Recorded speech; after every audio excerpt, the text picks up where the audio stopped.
What's up, YouTube? Got something cool today. Well, at least I think something that's cool. That's a couple of discontinued knives. I don't know what it is. I have a thing for discontinued knives. One of these I've owned. One of these I haven't. What we're looking at here is the ZT 0566 CF, and this is the Kershaw Skyline. Both are discontinued, except for, well, I'll get to that in a little bit. We all know about the ZT Hinderer line. This is probably the best of the ZTs.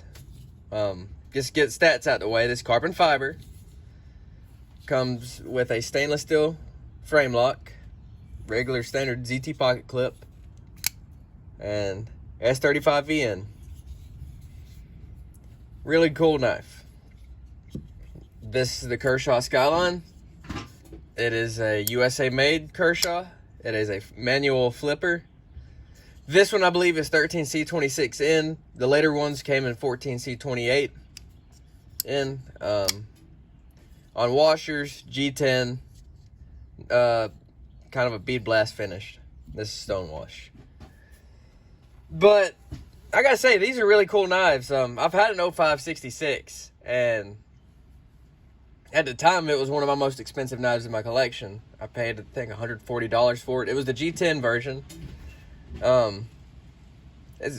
Great knife. It comes assisted, actually, believe it or not.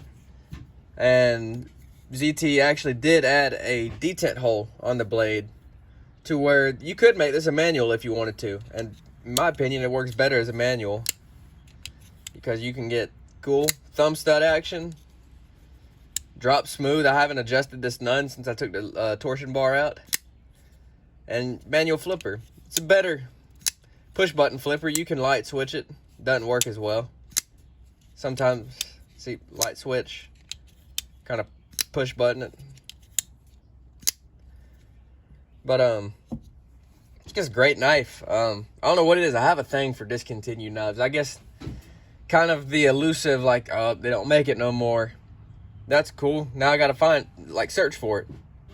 Okay, cool. I just kind of happened upon the Skyline. I've been wanting one. I meant to pick one up when they discontinued it. I guess never did. And I guess way it is I never ended up having one because, well, they're discontinued. Well, I happened across this one. This one was kind of beat up. It's well used. I just got this yesterday. It needs a good, let's see, focus. Needs to be resharpened. I mean, it's fairly sharp other than the chip out of the tip. But I got a good deal on this. Because these go kind of high now, it seems like. I don't know what, this one doesn't have the serial number nor the blade steel mark. So I'm assuming this is probably one of the earlier ones. And I'm also, like I said earlier, assuming this is 13C26, which is still a decent budget steel. Really, I think the Skyline was a knife that was ahead of its time. Because a lot of the knives today are flippers with either D2 or 14C28N steel. And this knife was doing this way back when for 40 bucks. The only thing was Kershaw never had the detent on these knives tuned to where it was always a solid flipper. When I got this thing in, it was dirty and it did not flip at all. Like, I had to really force it to flip. What I did is I disassembled it. See, it didn't flip good then. Disassembled it. I'm trying to do this with my left hand, so it ain't gonna work out great. But I disassembled it. Completely cleaned it. Polished up the washers a little bit. And then I put a little CRK grease on there. And that made a world of difference, because now I can, at least with my right hand, every flip I can do fairly reliably. And it's also a pretty decent thumb stud knife. Really, I think if Kershaw was to bring these back nowadays and tune the D10 a little bit, the Skyline could be a big hit in the budget world. Because if they could bring it back even for 60 bucks, I think it would be a good deal for a made in America flipper, manual flipper. Because that's kind of a spot in the market that's not really filled, is budget flippers. You got the Buck Sprint, then you got the bare knuckle made by Kershaw, but you know, the Sprint's little. The bare knuckle's kind of a larger knife. This would be a good in the category of just lightweight. I mean, super ultra lightweight. This thing's 2.5 ounces, and it's a liner lock, 3.1 inch blade, and it's G10. It's not even FRN or Grivery, whatever you want to call it. It's G10, and this thing is just light in the hand. It feels great.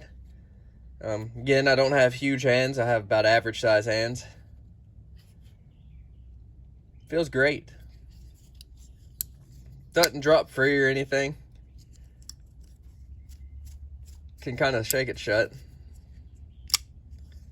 But yeah, just great little solid knife. And same could be said for the ZT. 3.5 inch blade. I believe this is on the heavier side. I think it's like 5.9 ounces. But it's also on washers. And when these were sold, they were, I think, around $160, which ain't bad for a solid slab of carbon fiber and S35VN. Again, this is stainless steel, so that's what makes it heavier.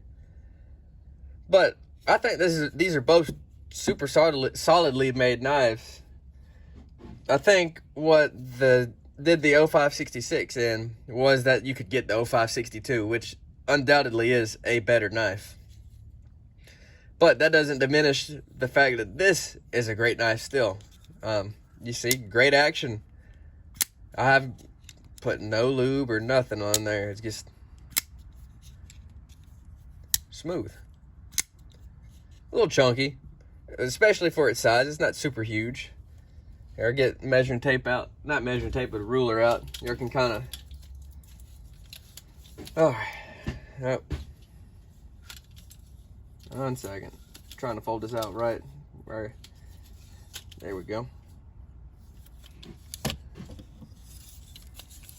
There we go. Sorry, one.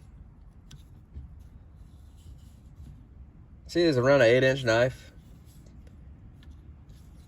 3.5 inches of blade. And this, super light. You get this hair over 3. Great knives. It's a shame that they were discontinued, because I feel like both of these could still sell and definitely could hold up in today's market. Especially the Skyline, which, by the way, it is being brought back in a way. Blade HQ is going to offer a 20CV and JG10 version, which I do plan on trying to pick up. But, I mean, other than that, they're both discontinued, and you're going to pay a premium for them. Yeah, I just want to do kind of an overview. Both cool knives. Both deserve a little recognition, so just made a video. Y'all have a good one. See ya.